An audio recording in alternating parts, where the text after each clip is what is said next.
Hello বন্ধুরা, কেমন আছো সবাই?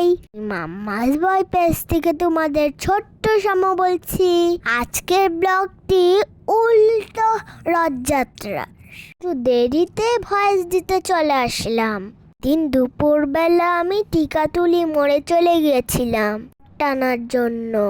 কিছুক্ষণ দাঁড়িয়ে থাকার পরেই আস্তে আস্তে করে সবাই আসতে শুরু করলো। অনেক মানুষ হয়েছিল এই দিন। আষাঢ় মাসে বলরাম ও বোন সুভদ্রার সঙ্গে মাসির বাড়ি যান জগন্নাথ।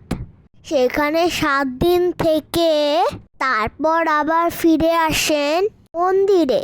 এইটাকেই জগন্নাথ দেবের মাসির বাড়ি যাওয়া বলে। পরপর 3টা সজ্জিত রথে চেপে মাসির বাড়ি যান জগন্নাথ।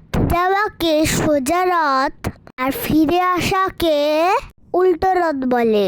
আমি 3বার রথের দড়ি টানলাম। অনেক ভিড় ছিল, বেশিক্ষণ দাঁড়িয়ে থাকাই যাচ্ছিল না। এই রথটা ঢাকেশ্বরী মন্দির থেকে ইস্কনের দিকে যাচ্ছে। আমি উল্টো রথেই গিয়েছিলাম, সোজা রথে যেতে পারিনি। অনেকে নিজের বাড়ির জগন্নাথকেও ফিরিয়ে নিয়ে যাচ্ছে। এই যে একজন ডালাই করে নিয়ে যাচ্ছে, এটা হচ্ছে জগন্নাথ দেবের রথ। দেখো কি সুন্দর লাগছে জগন্নাথকে। আমি তো শুধু তাকিয়ে তাকিয়ে দেখছিলাম। কি অপরূপ, কি মায়া।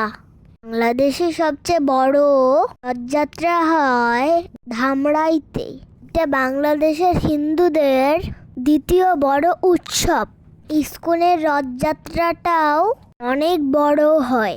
রথযাত্রাটা শুরু হলেই পুজোর ধুম পড়ে যায়।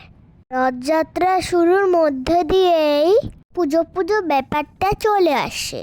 তো রথের মেলা থেকে একটা নাগরদোলনা কিনেছি, আম্মা গিফট করেছে। অনেক পছন্দ হয়েছে, আমি পোষাতো পেয়েছি। আজকের মতো ব্লগটি এই পর্যন্তই। টাটা, বাই বাই, জয় জগন্নাথ।